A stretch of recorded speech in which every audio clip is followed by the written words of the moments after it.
E João Batista disse para as multidões: eu batizo com água, mas aquele que vem depois de mim é mais poderoso do que eu, e ele vos batizará com o Espírito Santo e com fogo. Se você olhar a história bíblica, Deus se revelou através do fogo. Foi assim lá na sarça ardente, no Monte Sinai. Foi assim lá no Monte Carmelo, com o profeta Elias. O fogo de Deus veio, consumiu o holocausto. Foi assim quando Salomão estava consagrando o templo. A presença de Deus veio como fogo. A Bíblia diz, e as Escrituras nos informam, que o trono de Deus é fogo, que Deus é fogo, que a palavra de Deus é fogo, que Ele faz os seus ministros labaredas de fogo. E agora o Espírito Santo vem como línguas, como de fogo, porque Jesus veio e a promessa de que Ele viria e batizaria com o Espírito Santo e com fogo. É claro que esse texto é um texto que dá margem para alguns e outros estudiosos dizerem que não, que batismo com o Espírito Santo é uma coisa e que batismo com fogo é o oposto de batismo com o Espírito Santo. Mas notem vocês que o texto não está dizendo Ele vos batizará com o Espírito Santo ou com fogo, mas Ele vos batizará com o Espírito Santo e com fogo. De tal maneira que as mesmas pessoas recebem tanto um quanto o outro. E aí me leva a uma ideia feita por Edwin Orr. Edwin Orr esteve aqui no Brasil no centenário do presbiterianismo. Talvez foi a pessoa, pelo menos que naquela época, mais conhecia e pregava sobre avivamento na história da igreja. E Edwin Orr relata um fato curioso, que ele estava pregando um grande culto de praça pública, uma grande multidão, e ele tem uma atitude que gera inicialmente muita estranheza, porque ele chama dois pastores à frente. Um pastor aspersionista, como um presbiteriano, por exemplo, e um pastor imersionista, como o irmão pastor Batista, por exemplo. E aí na frente de toda aquela multidão, ele perguntou para os pastores assim: qual de vocês usa mais água no batismo? Gerou um constrangimento no auditório. Era uma pergunta impertinente. Era uma pergunta que gerava uma espécie de constrangimento público para aqueles dois ministros do Evangelho.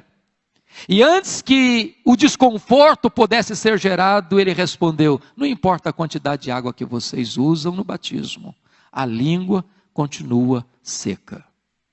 Nós precisamos de um batismo de fogo, porque só o fogo pode entrar para as suas entranhas e purificar você. Quando você trata do batismo com fogo, você está pensando em quatro coisas. Primeiro, o fogo ilumina. Segundo, o fogo aquece. Terceiro, o fogo purifica. Quarto, o fogo alastra. Nós precisamos deste revestimento e deste poder. Deste poder. Aliás, quando você vai estudar as Escrituras, lá no livro de Levíticos, capítulo 6, 5 vezes aparece lá a exortação, a instrução, para não deixar o fogo apagar sobre o altar. Porque o fogo tem duas características: ou ele alastra, ou ele apaga.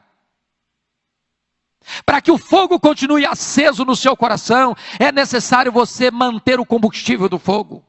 Alimentar o fogo, porque senão ele apaga. Há muitos crentes, meus irmãos, que hoje estão como que cobertos de cinzas.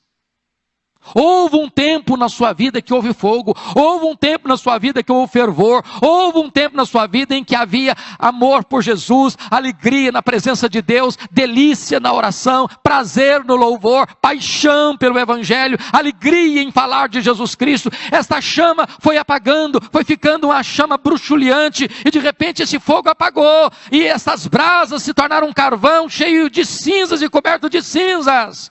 Por isso o apóstolo Paulo diz para Timóteo: Timóteo, reavive, meu filho, o dom que há em você. E a palavra reavivar aí é o uso de foles para acender as brasas, para levantar o fogo, para aquecer novamente, para trazer fogo de novo. Nós precisamos deste fogo do Espírito Santo de Deus. General William Buff insistia com o seu povo: a tendência do fogo é apagar-se. Vigie o fogo no altar do seu coração.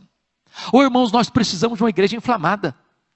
quentinha, viva, cheia do fogo do Espírito de Deus. Às vezes eu olho para alguns crentes, parece mais uma barra de gelo do que uma fornalha acesa.